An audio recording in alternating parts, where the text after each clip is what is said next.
Hey Cowboys fans! Today, we're diving into the whirlwind of excitement as we tackle some thrilling trade rumors and analyze the dynamic changes brewing in our beloved Dallas Cowboys roster. Whether you're a die-hard fan or just love the rush of the game, you won't want to miss this deep dive. First up, could J.K. Dobbins be sporting a Cowboys jersey soon? Or will Zach Moss dash from Buffalo to bolster our backfield? We're breaking down potential trade targets, discussing the return of Ezekiel Elliott, and pondering whether a strategic shift toward a committee approach could be the key to revitalizing our ground game this season. But that's not all. How will Mike McCarthy's tactics mold our team dynamics? Will our offensive line pave the way for a successful run strategy? We've got lots to discuss, and we want to hear your thoughts too. Before you get lost in the excitement, remember to hit that subscribe button and ring the notification bell. Your support is crucial. Help us grow and join us as we charge towards our goal of 9,000 subscribers. Now, let's lace up and get ready to explore all the possible plays for our Cowboys. Are you ready? Because this is where the game gets interesting. Let's go!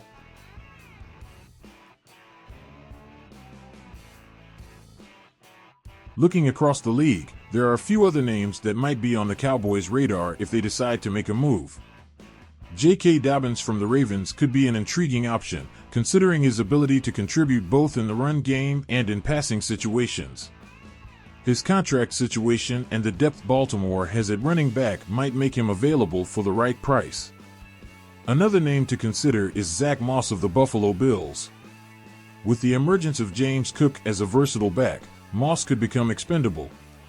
He's shown flashes of potential and could be a cost-effective option for Dallas, looking to bolster their backfield without breaking the bank. And let's not forget about the potential for finding value in less heralded players who might fit well within the Cowboys system. Players like Eno Benjamin or even a returning veteran like Sony Michel could provide depth and experience without necessitating a high trade cost. Before we get too caught up in potential trade targets, let's assess what the Cowboys already have. Ezekiel Elliott's return is significant. He knows the system, has a solid track record, and can still contribute effectively, particularly in pass protection and short yardage situations. Rico Dowdle and Duche Vaughn will also be competing for playing time. Both players have shown they can be dynamic in spurts. The key for the Cowboys will be to determine if they're ready to take on larger roles or if adding another back via trade is necessary for a balanced attack. As training camp approaches, the competition in the backfield will be something to watch closely. How these players perform could very well dictate the Cowboys' strategy as they head into the final stages of the preseason. Trading for a running back isn't just about adding talent.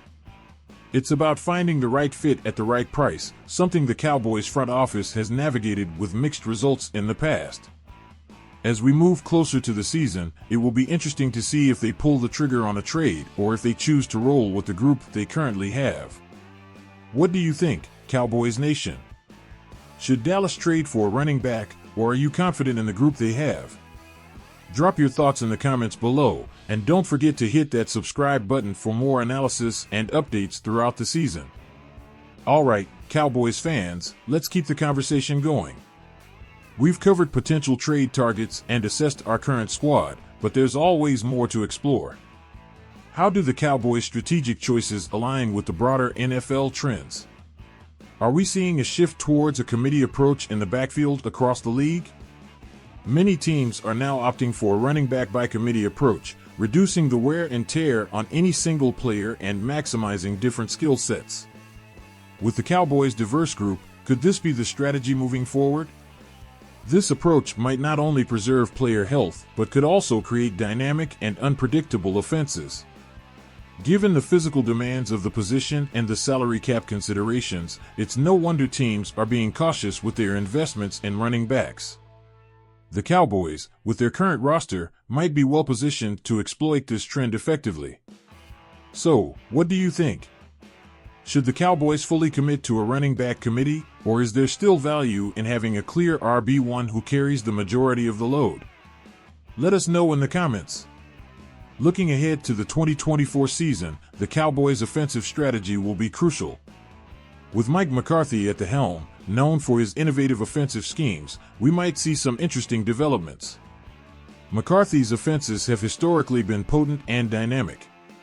If he can harness the potential of whichever running backs are on the roster, whether through trades or the existing group, the Cowboys could have a formidable attack. And let's not overlook the importance of the offensive line in this equation.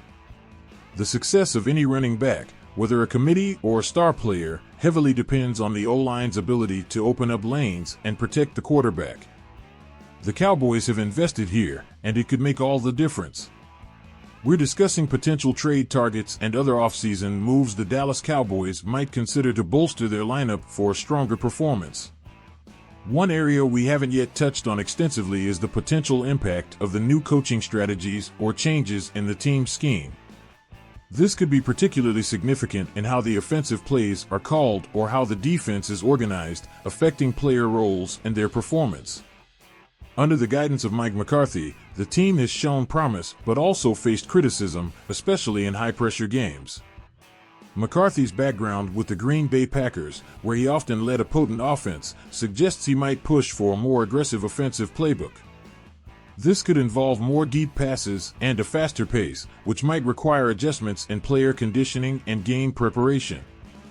With changes in the defensive coordinator position over recent seasons, the Cowboys' defensive strategy might lean towards a more aggressive or flexible scheme. This could involve more blitzes or changes in the secondary coverage strategies, potentially affecting how the defensive players are utilized and might lead to a requirement for versatile defensive backs or linebackers who can handle multiple roles. Special teams often don't get as much attention, but with John Fassel at the helm, there's potential for innovative plays. Fassel has been known for his creative approaches to special teams, which could mean we see more trick plays or unique formations designed to catch opponents off guard. Given McCarthy's inclination towards a high-octane offense, we might see the Cowboys employ more no-huddle offenses to keep their opponents off balance. This strategy could particularly benefit Dak Prescott, who has shown proficiency in up-tempo offenses during his collegiate days at Mississippi State. The key will be bolstering the offensive line to ensure Prescott has the protection he needs to execute such plays effectively. The Cowboys have some promising young players who could be more heavily involved this season. For instance, CeeDee Lamb has already shown flashes of brilliance and could be utilized in more varied ways, including jet sweeps or even as a pseudo running back to exploit mismatches. Similarly, on defense, players like Trayvon Diggs and Micah Parsons could take on additional responsibilities, such as in pass rush schemes or in coverage, to utilize their athleticism and playmaking abilities fully. With a new defensive coordinator, the Cowboys might shift more towards a hybrid defense, utilizing both 3-4 and 4-3 alignments based on their matchup and situation. This flexibility could allow them to better adapt to the strengths and weaknesses of their opponents each week. Incorporating more zone schemes might also help in mitigating the risks of big plays, a problem area in past seasons. On special teams, beyond trick plays, we might see an emphasis on improving the fundamental aspects like punt coverage and field position battles. Effective special teams play can often be the difference in close games, particularly in a competitive division like the NFC East. Off the field, enhancing team culture and community engagement can also play a pivotal role. Programs aimed at increasing player involvement in community service activities can boost morale and foster a positive team environment. Moreover, such initiatives resonate well with fans, strengthening their bond with the team. Lastly, the coaching staff must focus on better playoff preparation and game management, areas that have been Achilles' heels for the team. This includes better clock management, decision-making on when to take risks, and adjustments in play calling based on game flow and opponent tendencies.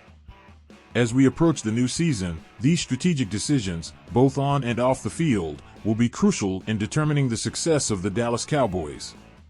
It will be interesting to see how these potential changes are implemented and if they translate into a deeper playoff run. Stay tuned for more updates as the preseason progresses.